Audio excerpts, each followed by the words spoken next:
First ban. Wow, starting off with a Xayah ban here. And I know everybody's excited to see what's going to happen in LCK with the new patch, right? What are going to be the solid standard bans that you see all the time? What are going to be the top picks nowadays? With the mid-season changes, a lot of stuff has changed up coming into this. And Galio, he made such a surgence in MSI, being such a powerful top lane. I'm glad we see that Zac ban coming out from MVP. He's such a powerful champion right now. We've seen him in the jungle dominate, even top lane, sometimes even support. We have heard rumors of Zac being so powerful that he gets to be played as a support. So MVP banning it out. We don't want to have to deal with it, so a great little takeaway.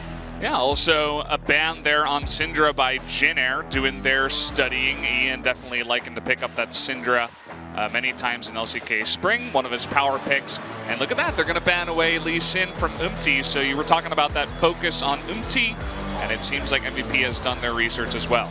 He's got a good champion pool. He's been playing Graves, and right now in the jungle, Ivern was the biggest champion that before Korea wasn't too hyped on it. After MSI, a little bit more, but he did see some nerfs, and we might see the surgence of a peculiar pick in Nunu right now, helping with the Herald control, helping with picks like the Lucian middle or the kind of carries that are coming out, and that's going to be, wow, a first pick Thresh from Max. Okay, well, starting off LCK Summer with a little bit of flair is Max on his birthday. And just talking about Max a little, this is the support that has picked just the most wide variety of different support picks in all of LCK Spring. So he showed a lot of Thresh as well, and I like that they're showing the confidence in Max picking up his champion first. And it's a double whammy because it's Deny on Snowflower as well. He's seen a lot of success on Thresh and Malzahar, and when you take this pick away, and Malzahar right now, not in the greatest spot. Doran's Shield, one of the most prominent items in the game. You can just lane with it and kill the Void Link so easily that taking away the Thresh makes a lot of sense. And when you're dealing with Zyra and Vara, such an easy lane to gank, then you expect a lot of attention going down bottom lane. Yeah, so we'll see what MVP wants to pick up here as a response. Looking to potentially pick up Graves, as you were talking about. That is another pick that MT has been showing a lot of play on.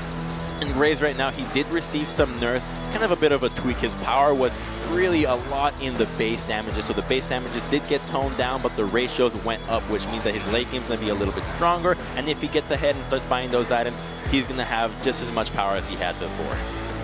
That's very interesting. He was always pretty strong towards late game. We always saw him just farming it up really hard just to try to get there, and we do see an Ashe pick here, so you were talking about, you know, in conjunction with that Thresh, hitting level 6 with that Ashe will definitely be some fireworks down in the bot lane. And we can expect here, oh, is that going to be the Jace coming in from Kuzan? And it will be. That can be a flex Jace, though, so we have to be wary of what the composition does. But so far, it's a lot of poke, lots of disengage, and without support like perhaps a Nami that can offer a little bit more of a long-range engage, then MVP will have to be playing that skirmish game in the jungle quite well to avoid the poke from Jin. Yeah, I'm glad that you mentioned the flex pick. We'll see that if MVP actually gives them credit to potentially put it up in top.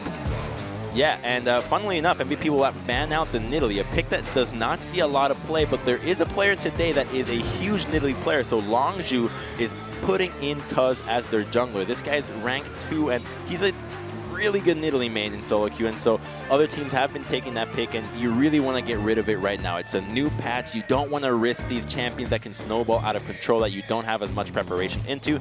Just keep it standard. Rengar as well, so making sure that Umti does not get ahead. You got to shut this guy down. He was so instrumental in Jin getting back into the LCK, so I like the focus on him to make sure that Jin has to reevaluate how they won games. Yeah.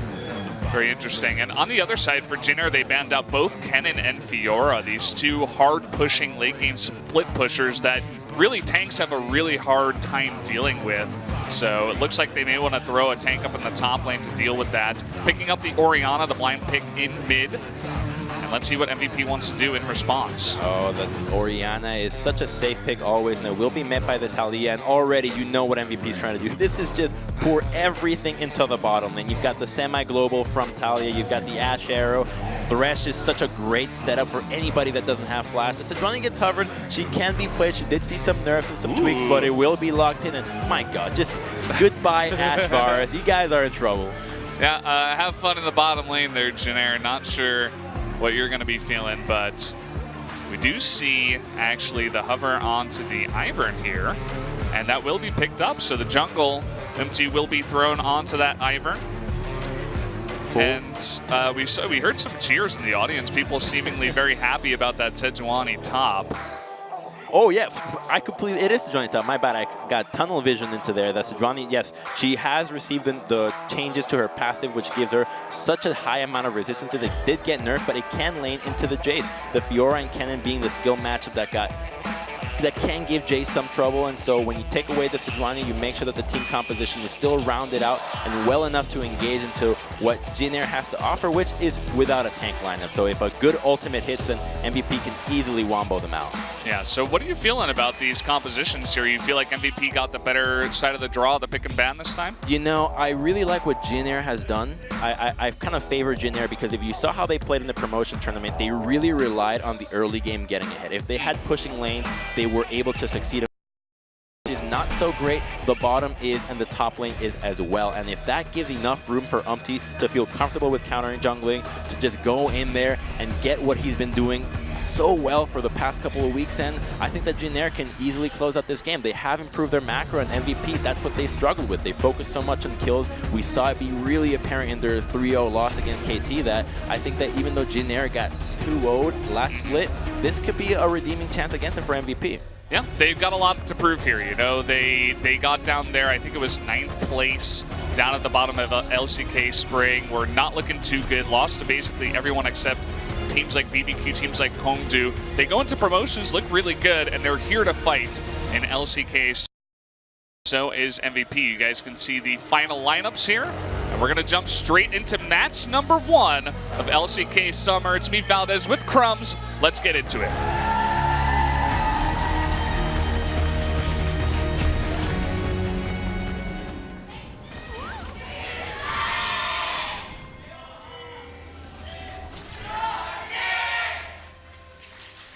Well, there you go. Some really unique cheers today, actually, as all the MVP fans seemingly coming together and creating one just for Max on his birthday. I love the cheers. You know, we even got cookies from Max's. I had the cookies already, absolutely delicious. And I don't even eat sweets, but you got to do it when you're here. When in Rome, you do as the Romans. Yes, exactly. And we were actually looking at some of the flavors of the cookies, and one of them was onion cookies. So even if you disliked the sweets, perhaps they've got a cookie for you here in Korea, Crumbs.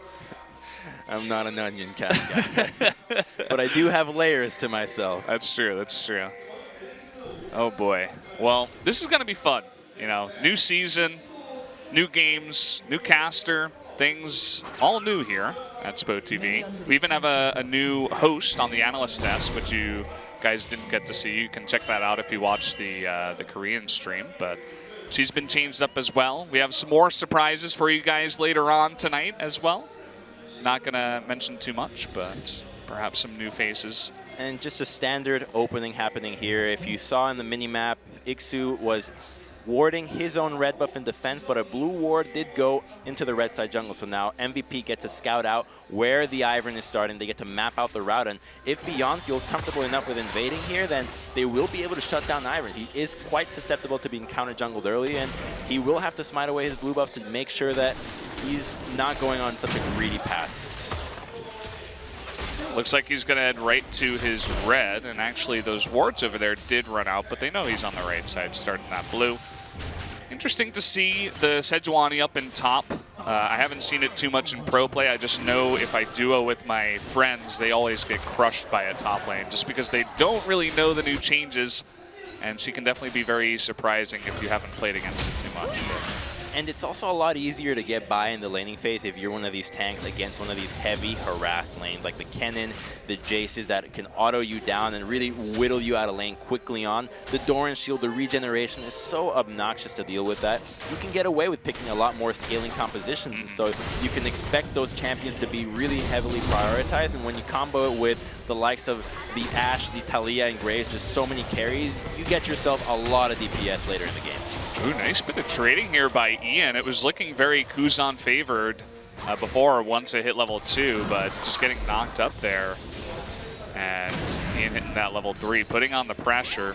Actually, Beyond poking his face into Ivern's jungle right now, just stealing some of the Raptors. It's a good move, making sure that Ivern doesn't get anything out of blowing that extra HP and mana for his work, for his troubles and beyond. Looking for a nice gank on top side. Sejuani did hit level 3, so Ixu could be in trouble. Here we go. Let's see if she can land. It does miss it. Ixu trying to go there, and he does get the lead. But here comes Umti. They're going to turn it around onto ADD here. Bit of damage coming on in, but doesn't really look like either side wants to fully engage. None of them have enough damage to really take each other out in that exchange. And the bottom lane for Jin Air just having a lot of pressure here that you would wish that Beyond perhaps could look for a gank down here with a Lantern. Zyra and Varus are so susceptible to a Flash Flay Lantern combo that it's almost hard to not gank this lane. Yeah, maybe a little bit later.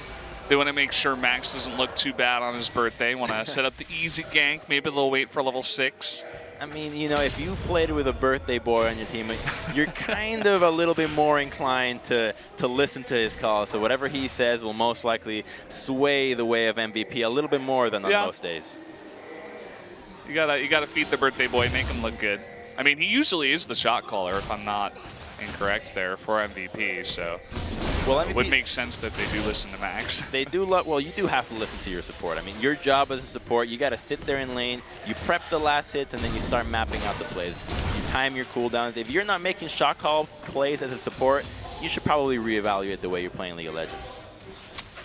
Some rough words there by Are you a support? You're laying it down right away from the get-go. You don't have to do anything. Just look at the mini-map, make the calls of the team. You got to reevaluate the way you play the game, guys. But yeah, you're definitely right in that facet. They've got a lot of time to just look around, whereas some of the other players might be a little bit more focused on the trades. Sejuani just so tanky, doesn't want to miss out on the experience here. Most likely will burn that teleport to get back into lane after this. Just looking to clear it. You were talking about the Doran shield. I think it's definitely something we have to point out. Not only does Sejuani have it, but both of the 80 carries pick that up. It's such a good item for sustain that actually both 80 carries are picking it up now. So what do you think about it? It's confusing because visually you want the items to match what they do, and Doran's shield right now gives you extra damage on attacking minions, which helps you with the last hitting, and you would on a blade or an item that looks offensive, not a shield. So that's why the item is so powerful. I personally would want it to see different. Let's just see it not be a shield. Just give it a different name. Let's give it a different aesthetic to it. And Beyond looking to counter jungle again on that Raptor camp. Raptors is such a powerful tool to playing around mid lane. And right now, mid lane play is so important because of Herald. His ability, or her ability, excuse me. Sorry for assuming her gender here, is so important in pushing down mid lane turrets, that making sure that you always have mid lane control is more important than ever. Yeah, definitely very true. And we'll see if we have a bunch of fights over there at Harold a little bit later on. No real action just yet. We're about 6.5 minutes into the game. No kills, no real pressure down at bot like you were looking for. There was some trades in mid and kind of the double gank up towards top. And the CS is just perfectly even all around, and normally you'd expect somebody to start getting an advantage somewhere. I mean, the jungle, sure, there's a big CS disadvantage, but counter-jungling Raptors does give you a bit of an extra edge on that CS. It's a lot of monsters each, so the numbers get a little bit extra inflated. Not a huge deal because the levels are a little bit like half up for Beyond. Not a huge deal when you're Ivern. You just want to hit that late game, hit 45% CDR, and you're just a shield and CC bot. We have ADD making his way down into the river. Actually, Ixu is going to spot that. I thought perhaps they were looking to set up something towards mid, but nothing doing so far. And bot lane here, not yet level 6 on either side, but here comes Beyond. He does have the red buff. You were talking about a lantern gank. Here we go, the flash play. And with that red buff, it blows up. So easy, so easy. You do it every single time. I mean, you can. Next time you come back with the arrow, and this Zyra is just gonna be in so much trouble from now on. You gotta deal with Talia now that will be able to use that Weaver's Wall. reassess the way they're playing this lane. They were playing up the entire laning phase, so they saw the jungler, they knew what was going on, but now that level 6 is hitting, they need to play very safe. I mean, you were talking about how easy it is to set up those ganks down there, but there was not even a ward in the tri-brush. It didn't seem like they were even expecting it to come in. They were so susceptible to it. Well, and it was a perfect setup. They hadn't faced. They were just they're perfectly content with laning as late as possible, and Maha will be able to recall and goes for a BF straight into Berserker, so a huge purchase from him, and we'll see what Teddy goes for. Right now, that's most likely going to be the Infinity Edge, so there is that change to the Runan's Hurricane that no longer deals that on-hit damage. Oh, it's up trading. Uh-oh, Ian getting locked up here. The flash, but the last hit, the plant is going to take him out. They will trade 1 for 1 as Snowflower also meets his doom. Just a bit of trading here in the mid lane. And the trade is worth it for Jin Air because they're able to take down the jungler in exchange for a 0-1 Zyra that had fed First Blood, so all is good in the world if you're a Jin Air fan. Oh, here comes Umti up into top. Look at ADD, he's below half health at this point. Daisy will be tanking this up from the beginning. ADD in a lot of trouble, will flash away, eats the shock blast. Just gonna trade back an ultimate, and ADD will get away unharmed. And there's no turret aggro, so the ultimate doesn't do a whole lot, and Beyond will have to go up here to defend this turret because there is no TP on ADD, and one more wave with Jace's pushing power could result in first break going down, and the last thing you want to do is give Jace such a tremendous advantage early on. Definitely very true. Beyond just going to eat all of this up, and for every action, there's an equal and opposite reaction here, and MVP looking to take control over the river here. Thresh and Ashe moving around, making sure that they have enough control so that they can continue making plays bot side. ADD choosing not to use the teleport, so we can expect a lot of action happening bottom side, considering that both these teams are running a heavy amount of carries, and there's an Infernal Dragon on the map. This Dragon's value has gone up exponentially by the picks that these teams have drafted. Yeah, the other part of this is that Snowflower trying to set up the gank earlier on, he actually tried to flash away from Max when Max actually set up that gank down there. So that could be an easy target for them right now if they want to go for that. Beyond, it looks like he's still up towards his blue side jungle, but they might look to set that up in just a bit. And there's no vision there to stop a gank from Graves happening once again. There's no ward at try. There's only a river ward that is a control ward, so it does help, but that, you know, that's not the gank route that a Graves would take. So a very accessible gank for MVP, and MVP is a team that's really been struggling with the macro play. They're always going to focus on kills more than anything else, and I would like to see them kind of revert to this, let's go for kills, just because of how easy it is. So maybe a little bit focusing too much on other parts of the game as opposed to taking the freebie that Jin Air seemingly is presenting. Well, you were talking about wards down here in bot lane.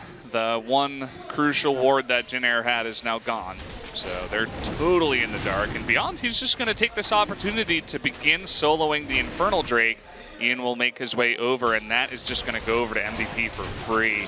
Even if they knew this was happening, I'm not sure that Jin Air could respond to this at this point. Oh, they're going for Herald, perhaps. That control ward going down will force MVP to try to at least go towards that part of the map. There's a red buff on Ixu. This is so obnoxious. When you're dealing with Ivern and you hand off the red buff to your top laner, not just because he's ranged and can harass you with the true damage, but because the regen. When you're out of combat, the regen is so huge that it basically wins you lane automatically, and that's one of the great strengths about the Ivern pick. Yeah, Jace having a ball up in top. He's already ahead about 25 CS. Just really making it easy for him, especially the amount of times Empty is going up there, clearing out all the wards, making it even harder for ADD to do much at all. And you can see Beyond is hanging around mid now. Ian just trying to put on some pressure. Also, the bot lane of MVP had rotated mid, but they weren't able to set anything up. Storm Raiders allowing him to chase, might get a kill. Oh, the flash coming in. One more auto attack will do it. Oh, just barely able to get out of that one. And it looks like they want to respond with a bit of a counter gank. Ixu is sticking around. He's done for. Oh man, Ixu, he doesn't have his flash. He used it for the gank, and down he will go. A huge cheer from the MVP side of things. Nixu will go down. It's that Ninja Tavi, man. Such an obnoxious item to go early on when you're dealing with auto attackers, and a great pickup there from ADD. Was able to just bait Ixu and burning his flash to try to get that kill. And even if he got the kill, that trading that 1-for-1 would most likely not have been worth it. Trading that kill into the carries for MVP, now that they have that Fire Dragon, is going to be so annoying. Yeah. thing about ADD, well, actually, let's take a look at this replay first. So you can see there's a trade going on, but Ixu is extremely low on mana, so he has to get in range for the auto attacks, but just barely ADD gets away. You know, he really probably thought that that blow would have taken him out. Perhaps if he saved the mana for a Shock Blast instead of the Thundering Blow, could have gotten the kill in the end. Probably would have, and you could see he was sticking the Corrupting Potion too. He wanted it so badly. Hindsight's 2020, but wanting it never results in actually getting it. Yeah, well, looks like blue buff will be handed off over here. Kuzan wanted that. He will get it this time. Snowflower is taking a trip to the top side, just hanging out, maybe expecting another return gank onto Ixu, but will return to the bottom lane, and still no more action happening on the map. Perhaps a hook onto Kuzan. Oh! He felt the breeze of that hook going by his ears. Kuzan really lucky to get away from that one. He had no idea. You got to spam question mark ping. Where's the MIA on that one? Even though, you know, you just barely lived out of that one. We have more trading up in top. Ixu will actually be frozen. And with Umti coming on up, we'll definitely get the better end of that trade. You have to point out Ixu's build here. Blade of the Ruined King first item. Normally it's a build that we haven't really seen much on Jace, but against the likes of the Sejuani, it makes a lot of sense. Umti does have flats to get out of this. Beyond just happy to take the trade. It gets the ultimate out. Look at the trading that happened in mid too. You can see this shockwave was used. Hold that thought. It looks like actually Jin wants to come on in here. No knock-up from Daisy. And ADD will not eat a shock blast. Beyond, he wants that gold. Will he get it? He will. Extra 50. But yeah, it seems like Ian's actually having a little bit of trouble against Kuzan in the mid lane. Already down about 35 CS. Lost the trade big time. Might be a bit of an issue. Once that Orianna gets that blue buff, it's so obnoxious to deal with because she can shield so much of the return damage while harassing you as well. It's such a powerful pick once you hit the mid game, and first brick will go down to Ixu solo, so the Jace resulting in all the pressure that Jin Air wanted. And this is the style that Jin Air has shown some success with. Normally they need a bigger lead to really accelerate the matchup, as you would expect a team with a lead to do so, but you get what you can get.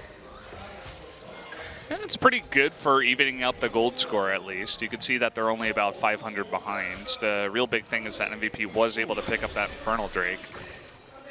Speaking of pickups, it's an Essence Reaver on Ashe. When's the last time we saw that? It's been a while. I think last year. It's an old build, but it is basically... But it checks out. Yeah, it's designed to spam arrows, but I think we saw only one. Have we seen an arrow so far? I was actually going to bring that up before. I mean, everybody in the bot lane does have their summoners available, but he gets that item, but he's not really spamming the arrows. He's not looking for the picks. It was only Max that came mid that one time. Where was Maha? Nowhere to be found. And where is the arrow onto Kuzan? An Orianna that has no summoners, just begging to be killed. You got the burst damage from not only Ian, but also Beyond if he joins on in. He's looking. They're looking for it. Can they land it here? Yes, it is going to land, and that's to be the end of his life. Goes almost a gigantic overkill. Just textbook plays from MVP, taking advantage of their CC, putting it to good use, and you know how to punish the guys that don't have any summoners. Now they're making a push for the mid lane turret, and this Iron Brush is really not working in the favor of Jin Air because it's now hiding MVP, so they can't even see anybody. Luckily, it fades away. Whoa, what are you doing? Whoa. What's he doing there? Hey guys, calm down. We didn't actually get to see that. Looks like Ian was able to knock up some of those guys, but he did go down. And, he's going to land the ultimate, trying to get the stuns onto Umti here. He's very, very low, but Ed, oh man, he gets pulled on in. The flash forward from Teddy will pick up the kill. And so, Jin Air, they're fighting back. The knockback on the Lantern, make sure that ADD does not live from that play. Just really greedy on that ultimate. There is no follow-up. It's that classic Amumu play where, hey guys, I got him all. Where's the follow-up? And then you just flame your team for not following you up. But if you're a CC bot, you got to make sure that your team can follow up with damage. If you can CC but there is no damage, you're as good as dead. So let's take a look at what happened here. Just totally locked up. Nice play with the control ward and the brush, actually, by Teddy and Snowflower to set that up. Looks like he just wanted to go for a Weaver's Wall to cut off, maybe try to go make a real strong push for that mid lane turret. But over chasing does result in them losing 2 people for what should have been 0. You were talking about that knockback with the lantern. That was pretty cute by Ixu. Well timed. Yeah. Just everybody had used everything by that point. There was no Ash Arrow, no collateral damage from beyond. Everybody was low on mana. People weren't in position. There was no follow-up hook, so as you were saying. Keep the list coming on how bad the play was. Yeah.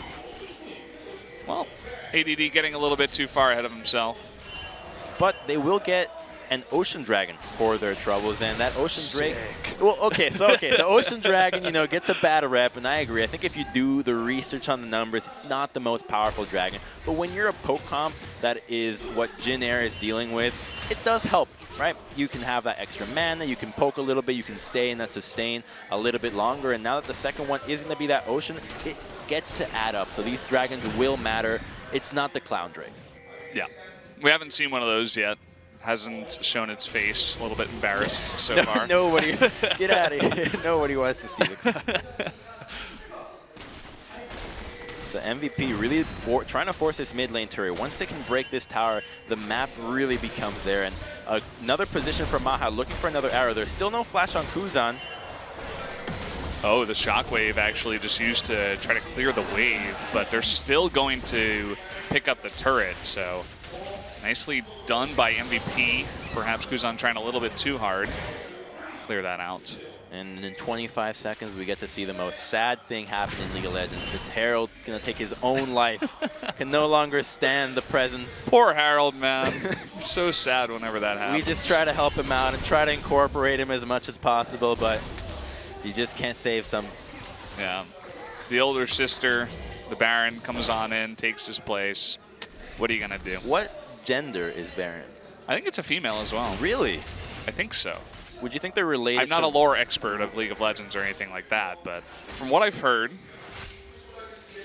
I think so. Harold is clearly related to Rek'Sai.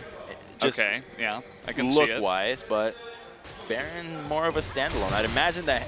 I'd want to think Baron's the guy in here. Yeah, it definitely makes sense when you think about it. It's a name. It's a male name, isn't it? I think there's German people called Baron. I'm not sure if that's only for men, but you know, if someone has an idea on that, you can definitely tweet at us at what's your Twitter actually? I don't. Is it Prophet Crumbs? It is Prophet okay. Crumbs. Yes. I thought it was Prophet Crumbs, but we're a new casting duo. I haven't gotten that down just yet, but thanks for the plug. Thanks for the plug on that one. Yeah. Here comes Ian, maybe looking for another Weaver's Wall onto this. They are employing a 1-3-1, which unfortunately doesn't do a whole lot when you have such a composition that relies on long-range engage. You want to make sure you incorporate as much presence as possible when you're MVP. So this will slow the game down to most likely just revolving around more dragons, slowly adding up, and then eventually when they're strong enough, they'll move towards the Baron.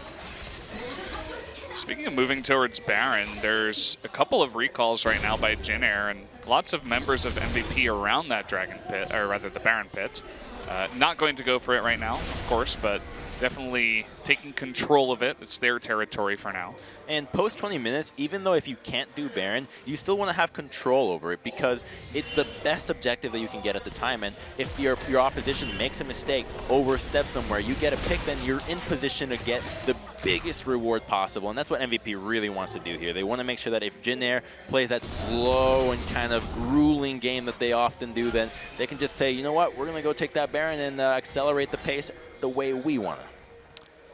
Ian actually used his Weaver's Wall bot to save the bot turret, and that's not the lowest cooldown in League of Legends, that Weaver's Wall, so definitely expending a cooldown, really valuing the turrets even at this point in the game. It is a slow game. 7 kills in 22 minutes. That's about a kill every 3 minutes. We have seen some more fast-paced games out of both these teams. Definitely have. We may have see some fireworks here as Max looks to land a hook. And it's the second time he graces Kuzan. Kuzan just dipped himself in butter before this game, man. He's not feeling anything today. Not a whole lot of butter here in Korea, actually. Yeah, It seems like true. the dairy department's truly lacking. Yeah, you were talking about picking up lunch for about $4 earlier, but then you look at a string cheese and it's about $3, so it doesn't really add up. Don't talk to think me about it. about string cheese. I go crazy for string cheese. Well, you're in the wrong country for that, man. Teddy actually already has his QSS, so Maha actually hit the exact wrong target for now. Hey, at least you get the QSS, so maybe they can go for a hook or a Sejuani ultimate in the meantime, but these teams have been playing quite slow, so I don't really expect them to make much use of. Oh, see there? Yeah, There it is. There it is, exactly what we're talking about, but it does get the flash, so it is something, and Weaver's Wall did get used once again, but that's 40 seconds onto the Dragon, and without Sejuani ultimate and Weaver's Wall and Enchanted Crystal Arrow, I'm not so sure about MVP taking this fight, so it looks like Jin Air will gladly secure their second Ocean Dragon in the next 30 seconds. We'll see if they can pick up the kill onto Ixu first, though. If they force a 5v4, they might be in a good spot, but actually Beyond taking a bunch of damage. MT trying to flash him with the Lantern from Max. The carry position here from Max on the support. Makuzan able to rotate on down. Will pick up the kill onto Beyond, and it looks like Max will meet the same fate. Oh man, and ADD goes down too. Jin Air able to turn it around so big. And you were talking about giving up the Dragon. Well, giving up 3 kills and the Dragon is even worse for MVP. Such an ill-advised engage to try to go into Ixu there. No ultimates left for MVP, so not really sure what they're thinking about taking that fight. And in return, Jin Air will not only be able to pressure the bot lane turret, they're moving towards Baron, and they can do this quite well. They have that % damage on the Blighted Quiver, they got Daisy to tank it, Plants to deal tons of damage, and no jungler to contest the smite. So this will be a Jin Air Baron, and we know they can make some good use with this, and when you're dealing with a split-pushing Jace and a siege composition, the power of Baron just goes through the roof. Yeah. It's very smart what you just said there, Crumbs. I really have to give it to you. So that's going to be Baron given over to Jin Air, and I said it before, they really have a lot to prove. They're doing quite well so far. Maybe just getting on the mistakes of MVP, and you can see here this engage onto Ixu. Not really going well. And they had no vision of the Zyra and the Iron coming from the river, so the engage they thought was just a freebie onto the Jace, but turns out they turned it around so well, and that Chain of Corruption, taking down Sejuani. You know, maybe if she lived, they could have possibly contested that Baron with a teleport, but no luck for MVP today. I feel like they're a little bit antsy, you know? They look for the picks, and their composition does want them to get picks, but even after they fail the picks, they don't really back off enough. It's like they're engaging too hard. They want the kills too much. And as I say that, it looks like Jin Air with the Baron will have to give up the Ocean Drake over to MVP. Well, that is the trend that MVP has had previously in the spring split. They were going so ham on kills that they often left behind the macro objective, and teams that kept the focus on the real money, the towers, the Barons, the Dragons, seemingly always got ahead with no matter what moves MVP made. So it's sad to see that perhaps they're still going back to the tendencies that really didn't work, but they did get 4th place. They were close with the Freaks, but this team, it's day 1 of LCK. It's a new patch. You can't really hold crazy expectations. The Weaver's Wall will come in behind. That will separate this team, but there's just no follow-up engage. Everything's still available, the hook, the arrow, but no engage. They just wanted to try to disengage, I suppose, but the tower will still go down.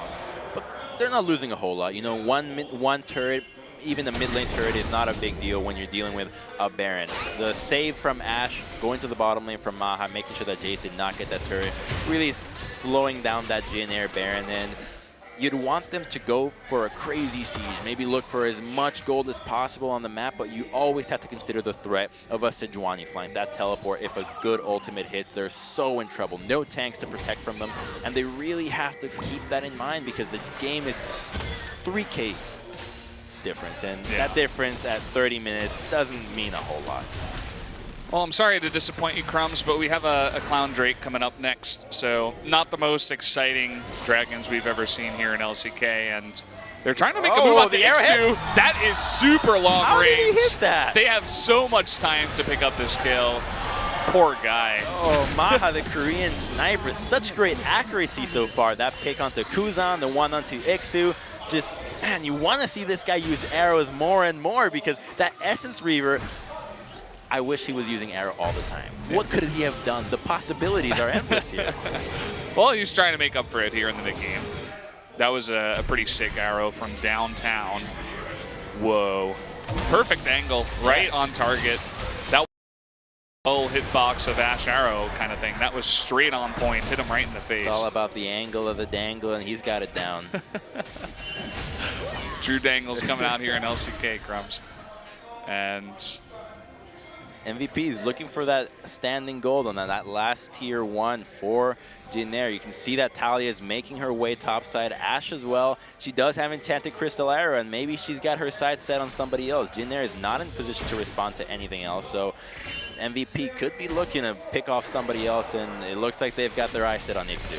yeah, Jinair, they were looking pretty good in promotions in terms of macro play. You know, it seemed like they had really stepped up compared to their spring play. To be fair, they were against Kongdu and Everade. Yeah, that's the thing. They look good against those teams, but when you go up against MVP, now it looks like MVP is getting the better of them.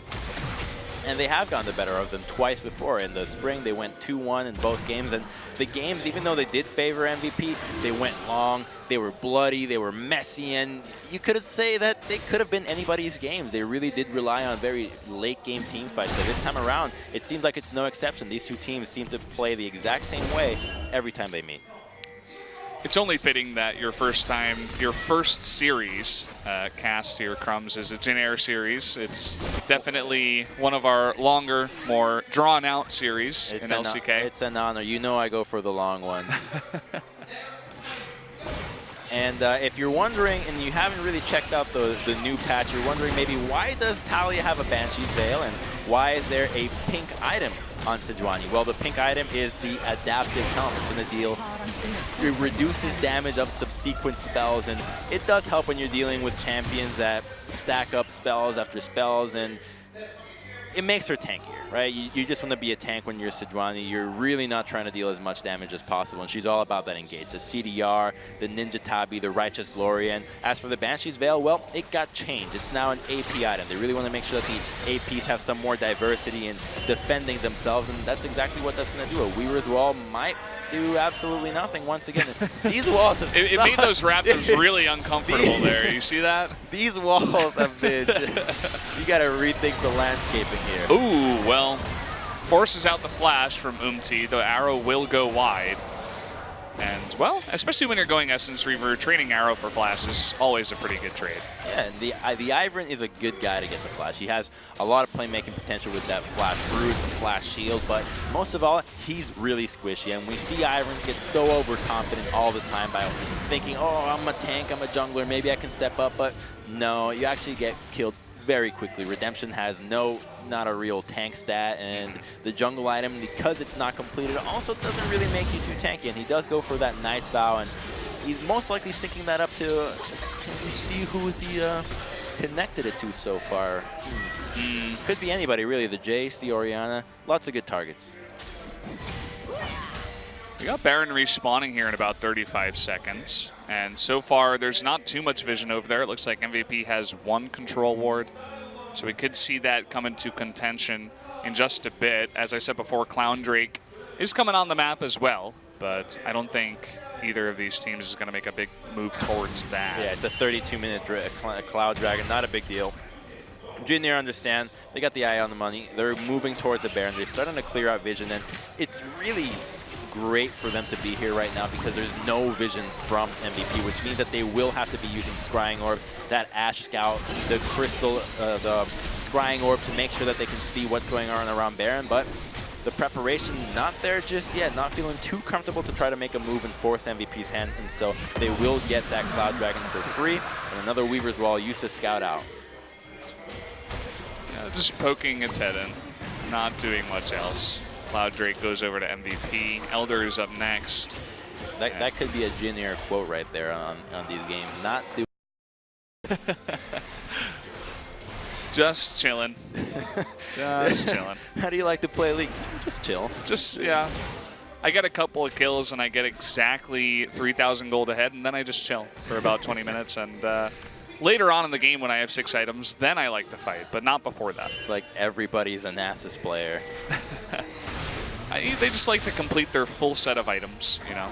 Well, it's like getting all the gear in an MMO. That is really satisfying, though. Yeah. I bet they feel really satisfied with their league. Like, I would feel, I personally love playing like that, so, you know, spectators. You would fit well on Genera, Crumbs. For their standings, I agree. I would fit right in. Oh, look at this. The hawk shot is down, and there is absolutely zero vision. And this is very well set up by Jin-Air.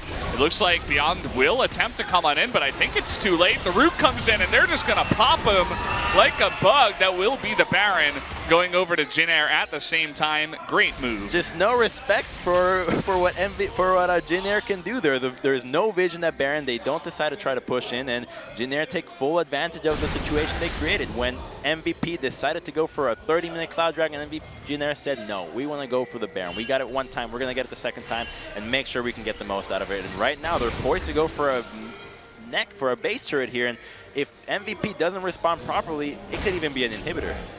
Well, we do have the Weaver's Wall up. Will Ian use it on this push? Doesn't look like it. It's great to see that Banshee still blocks 2 spells at once. Yep.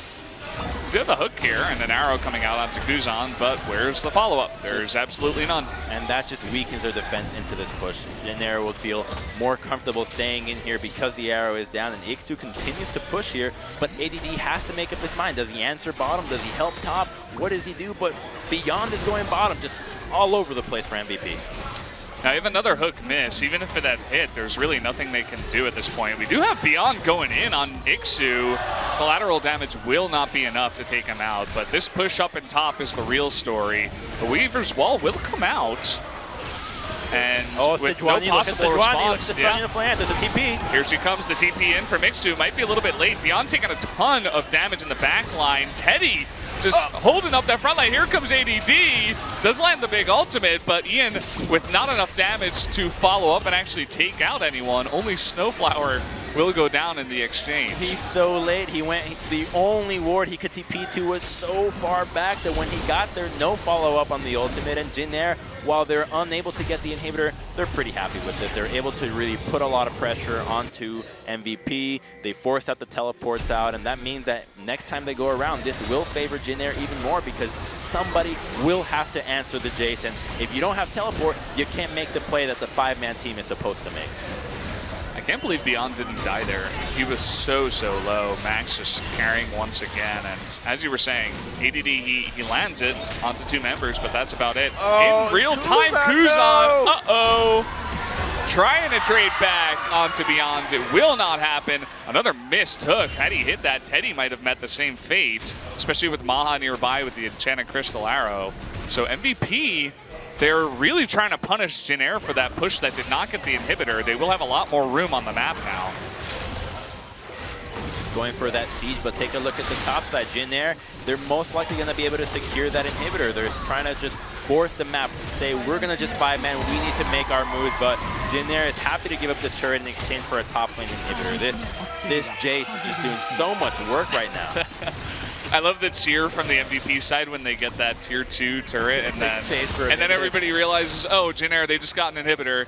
And then there's that one really excited Jin-Air fan like, yeah! And you focus on the positivity, right? I think there was actually a study on basketball that basketball players, when shown their mistakes versus shown their good plays, learned and became better by only looking at their good plays and not.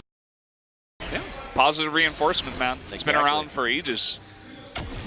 You'd hope it'd stick in League of Legends, but it seems like negative reinforcement seems to be the way to go.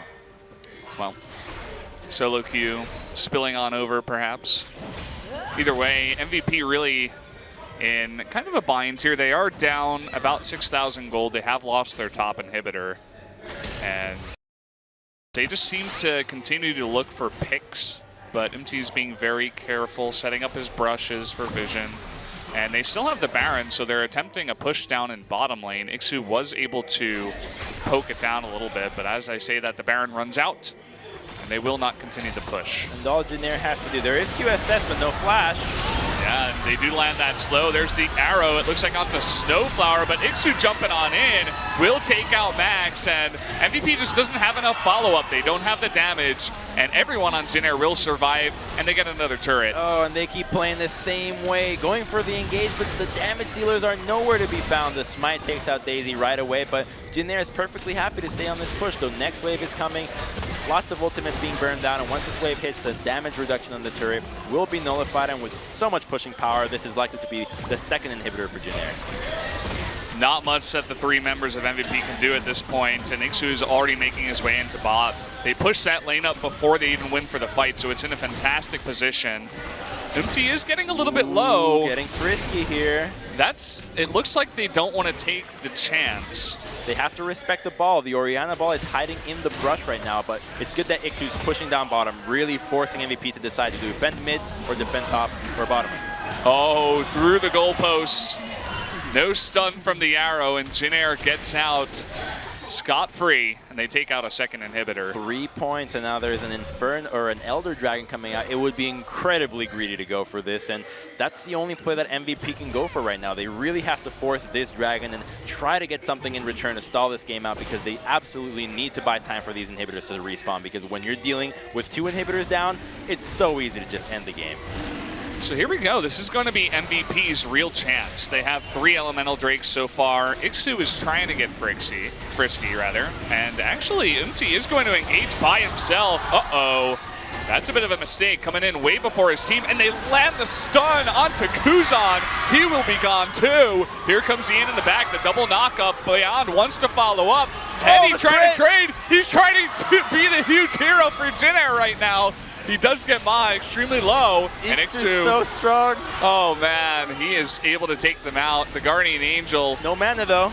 Yeah, can he actually follow this up? Snowflower is around, and they're actually going to continue on to this. It is 3v2 right now. He might try to teleport. Are they pinging the base? Is he trying to go for a backdoor end maybe? What's going on?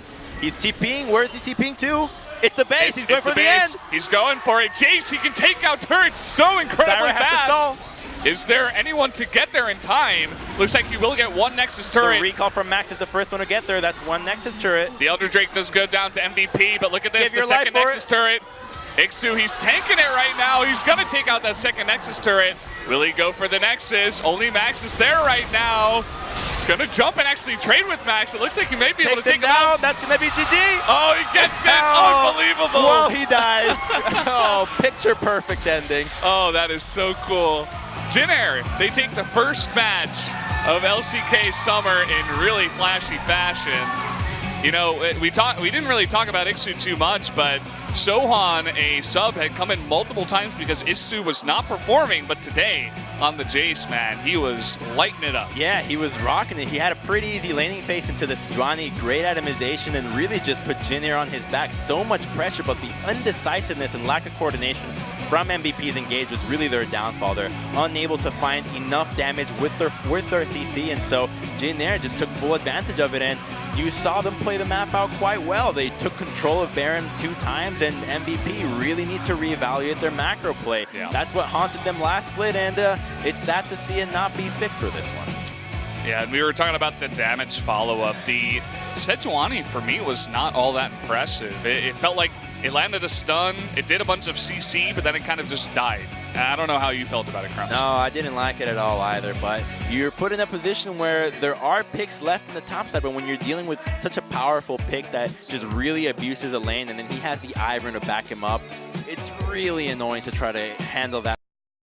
That they try to collapse on Jace, but he was just so powerful and so many times that it was well played from Jin Air. I'm glad to see this team take what they learned from the promotion match and really put it to good use, and trying to make a case for not being one of the bottom teams in the LCK. Yeah, it's really refreshing too, I have to say. After casting LCK Spring, for them to come in here and actually put to work against MVP and take a game like that in very dominating fashion, for me, that just, it means that things in summer are going to get a lot more interesting. Things are going to be shaken up. MVP, will they make playoffs again? Maybe it'll be Jin Air this time. I know it's really early. Whoa. It's really early to be calling stuff there. like that, but still, it's very refreshing.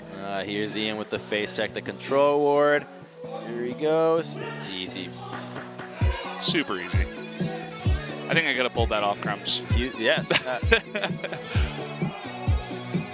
And this was the follow-up engage where they get the hook, but look at Beyond and Maha's mana. They're not in position what to. Is that, right? There is no follow-up. They just burned Beyond's backing up. They burned everything for the previous kill onto the Orianna. So just such a lack of coordination from MVP, a team that was known for playing with as many people as possible. And this is another replay that really just favors Jin.